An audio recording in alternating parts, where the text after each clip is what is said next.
Welcome to the Top 10 review for Season 22, a 3v3 season. My name is Ken, and the gentleman who did a lot of the data analysis and data gathering is Liquid Schwartz. So the purpose of this is to look at the top 10 in all of the divisions and try and evaluate the level of competition those players faced on their way to the top 10. So the way that the season itself, the tournament is scored, is just on points. So if you score more points, you'll get higher placement. But there's more aspects to that aren't gathered simply in points. And we created a few metrics to try and evaluate those. So 3 of these metrics, there's a few more we'll see later on, but the 3 primary ones we're looking at is the average power ratio. And this is the combined gear and relic levels of the offensive team versus the defensive team. So this is a ratio either above or below 1. So for instance, in this 3v3 season, if the ratio is 1, it means you took in 3 Relic 5 characters versus a defensive team that had 3 Relic 5 characters. If the number is much higher, let's say it's a ratio of 2.5, or let's say it's a ratio of 3, it means, for instance, you took in 3 Relic 5 characters versus 1 Relic 5 character. So the higher the ratio, the less competition there was in that particular match. And a ratio of lower means you took in 1 Relic 5 character versus 3 Relic 5 characters, so much more complicated of a fight. Obviously, it's a generalization, there's always exceptions, but that's what the ratio is trying to target. The next is Blowout Battles, and this is non-fleet, only character battles. This is character battles where in this 3v3 season, we looked at 55 and plus banners. So this means a GL who soloed a team and lost protection, but they had full health. Or any character, it doesn't have to be a GL. Or 2 characters went in and finished the battle with full health and full protection. And then a blowout match is essentially an entire match. All 15 in Division 1, all fights ended in 55 or more banners. So maybe just your opponent put a terrible defense, or more likely, not more likely, depends on the division obviously. Higher divisions, it's unlikely that your opponent put a defense so bad that you could get 55 plus on each fight. But a lot of people chat with each other and they do sort of, themed light side, dark side type of things. Or sometimes you just put terrible defense and your opponent does the same and you try and get a higher score. Different ways to look at it. So again, the purpose of this is trying to evaluate the competitiveness that each of the players in the top 10 of all divisions faced on their way to the top 10. All right, so let's start looking at some more numbers. In the first top section here, looks at the point range for all of the divisions. And this is looking at the points between 1st and 10th, and then between 1st and 50th, and comparing them to each other. So in general, when there's fewer points between the top 10, it means that more people are trying to get a high score. It's somewhat related to size of Division 2, but in general, the smaller the point spread, the more people that are trying to get there. And then we also look at the comparison of the top 10 versus the top 50. And this percentage here on the 3rd line in the top graphic is the higher the percentage, the closer the range is for the top 10 and the top 50. So you could think of that as everybody in the top, if it was 100%, it means that the score of the person in the 50th is exactly the same as the person in the top 10. So the top 50 is incredibly competitive. If it's 1%, it would mean that the top 10 is very competitive and the top 50, no one really cares. So let's look at these 11 divisions. Division 11, whether it's because of players are new and they have sort of the skill level or some other reason, but it's relatively close, top 10 and top 50. Division 10, same. Division 9 gets a bit less. Division 8, even less. Same as 9. 8 and 9 are very similar. Division 7, it sort of goes back up like Division 11. Everybody has relatively, no, not the same, but it's not as spread between top 10 and top 50. Then we go into Division 6 and 5. 6 is very spread. A lot more people are aiming for the top 10 really compared to the top 50. Division 5, it goes back up again. And then Division 3 and 4 are quite competitive here in the top 10. Well, all the top Division 1, 2, 3, and 4 are very competitive in the top 10. But if you look at it in the top 50, Division 2 seems, of the top divisions, top 4 divisions, Division 2 quite competitive in the top 50 compared to the top 10. Like Division 1, and to a lesser but similar extent, Division 3 and 4. Top 10 is very tight. The top 50 in this particular 3v3 season, not nearly as much. All right, let's go ahead and look then on how many people are actually playing in each division. And this is put together by Taliana on the Planet Coruscant Discord. She posts this, and she shared it with me very kindly. So this looks at starting, it's hard to see, the text is small, I'm sorry, but starting on October of last year to October 1st or 18th, I think, October 18th of this year, 2021. So you'll see there's a bit of a change. Each division is color-coded, and the total amount of players is here at the top. But you see there's a change a few months ago when they changed the division scaling, obviously. So we're just looking mostly at the last 5 here. And since they changed the division scaling, the amount of people participating has been more or less going down from a peak at maybe 420 or something.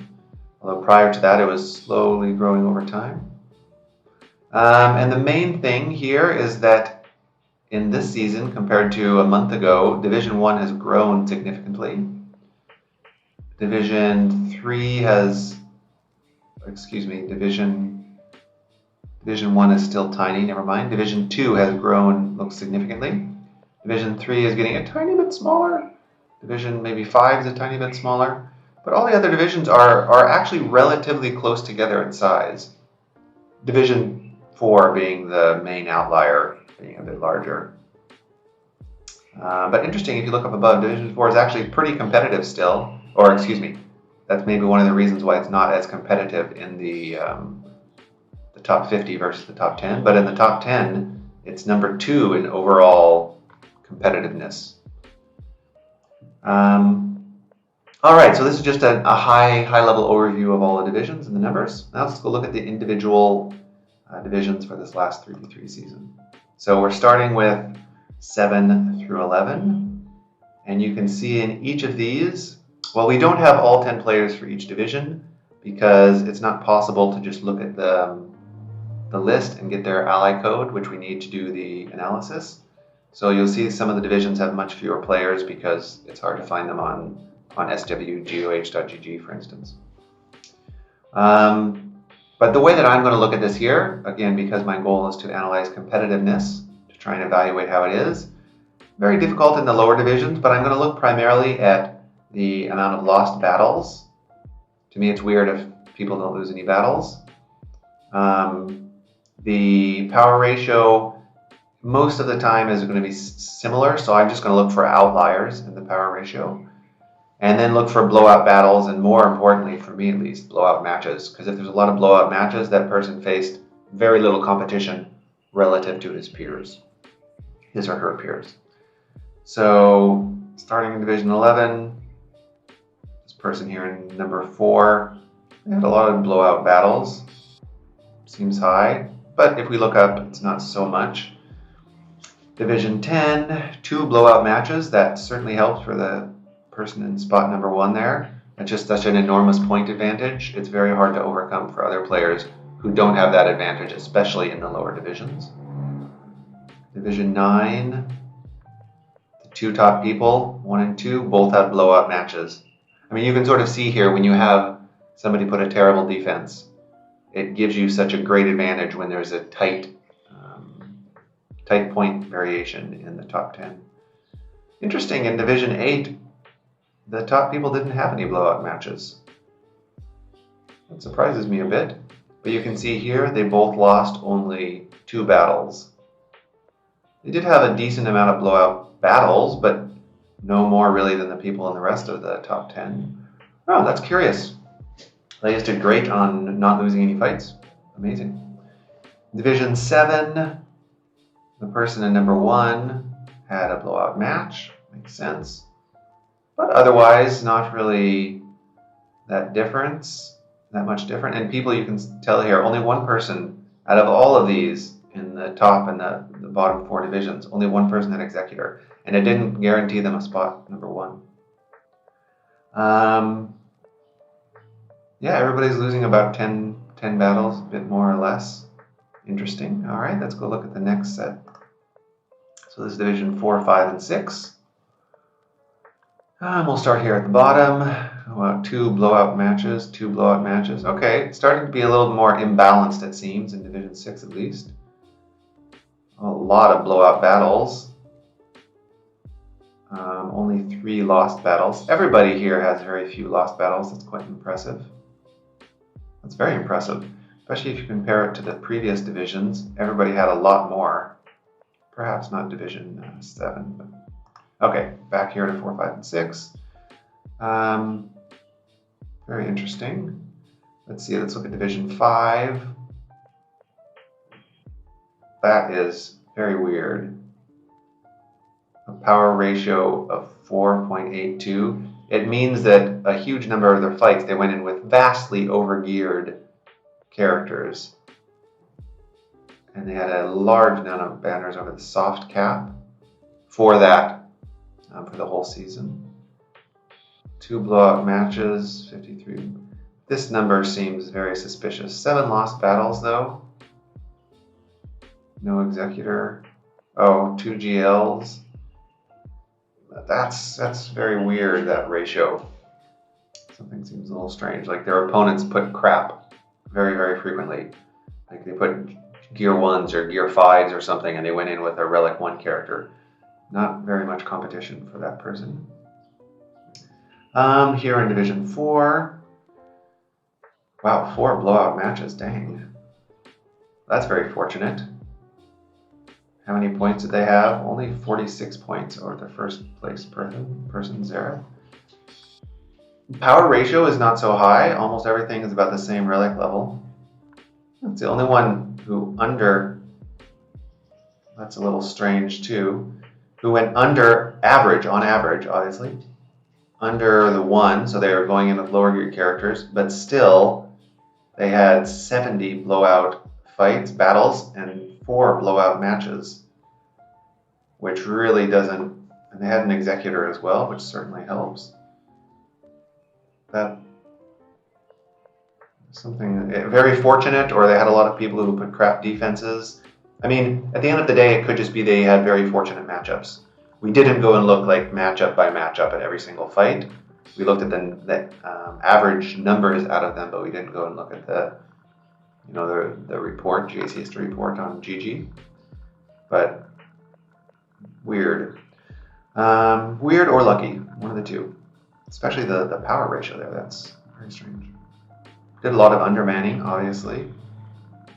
Their mods are excellent. They have a lot of high relic characters. Could just be they have a very, very top-heavy roster. That could play a big role there too. All right, and the rest of them, 5 and 6, nothing particularly weird besides that guy in Division 5 with that incredibly strange power ratio. All right, let's go look at the last divisions, 1, 2, and 3. Starting with Division 3 here. I think he was rank 1 last time. A few people with a lot of blowout matches, number 1 and number 3. Again, obviously, when you get people who place terrible defenses, or you chat with them and you do some sort of agreement, you're going to get a huge advantage for sure. Otherwise, looks pretty normal. And look, oh yeah, it's so close. Only 300 points between 1 and 10. That's crazy. Power ratios are interesting. Number 3 had a top-heavy roster, I guess. Wow, this person had 4 GLs in Division 1 and Division 3. Crazy. Interesting. Okay. Let's go to Division 2 here. Now this is what is impressive. No blowout matches. Very average power ratio. But yeah, look at this. 3 lost battles. I guess he only had 1 lost battle. Grand Admiral Thrawn had 0 lost battles. Wow. 0 lost, but that's incredible. And generally went under-geared as well. That's surprising. Very, very rare to see 0 lost battles the whole season. I mean, almost it doesn't happen. Let's go look at the other ones. None in these divisions. Okay, this guy in Division 9 relapse. 0 lost battles. Guy in Division 10, 0 lost battles. Weird. Very fortunate, very good, or weird, one way or another. Anyway, Division 3, no blowout matches. That's impressive. Everybody else has 1 or 2. A few people have 0. You can tell why Division 2 is very competitive. Everybody here is very close. This guy, number 2, got a huge amount of blowout battles. That's crazy. 1 match and a lot of people placing crap defenses that he was able to underman. He had almost double the underman of some of the players here. Doesn't have really top-heavy roster. Only 3 GLs. Wow, impressive. 10 lost battles too. All right, and in Division 1, a little shout out to Bit Dynasty, Din Game here. Had an awesome season. Congratulations to him. Plays a big role in Grand Arena Science. And number 1, 17 lost. Number 1 and 2 both 17 lost battles. Wow. Crazy. Only 1 blowout match. Huh. Barely any banners above the soft cap threshold. Wow, that's impressive. What a season. The fleet average is only 60. That's another thing you can see in the lower divisions. In the top divisions, a lot of people place Executor on defense, so it's very hard to get good average points. Man, awesome job by Forsu. What a great season. Very impressive. Yeah, well, for everybody here in the top 10 for sure. Yeah, but very interesting. So talking a little bit here, I want to talk about my talking points on the right. I've mentioned a few times that it's possible for people to ask their opponent to place a poor defense, or they just get a bad player who places a bad defense, which gives them a lot of points on offense. So I think there's a lot of room to improve for Grand Arena. As you can see, people are playing in it less and less, which is unfortunate. Personally, I love Grand Arena. It's really the only reason I'm still playing. So I think there's ways that you could change the whole format. Like you could change the amount of time, you could change the amount of teams, you could do a lot of stuff like that. But in the particular, like the nitty-gritty, I guess, there's other things that could be done. For instance, you could change the auto set rules. So if you forget to set your defense, and for most people that's both not only fun to fight against, but for the person who forgot to set their defense, they really have nothing left for offense. So you could just implement something where they must have a leader in each of the defensive teams, and then 2 people who fall under that leadership. Could be randomly chosen, but still 2 characters who fall under that leadership and work with the leadership. So at least the player will still have some leaders left. They won't put all of their teams just in a random assortment, and it'll be a little more challenging for the player to fight against, like more realistic, you could say. They could lower the max cap of points, so people who get a terrible defense cannot score 50 points more than other players who get like a normal defense. You could do something with defensive points, so you actually gain some points if the player fails against your team. So there's a value in putting up a clever, creative, difficult defense and not just in maximizing your offensive points. There's a lot of ways that I think it could be improved. You change the rewards, add 7-dot slicing materials to the rewards or crystals or something like that. But I think there's a lot of potential. I hope GIC continues to get better. I hope you found this somewhat interesting, this analysis of the top 10. I'd love to hear what you think or any ideas you have. So thank you very much for watching, and I hope you have a good next GIC season. Cheers.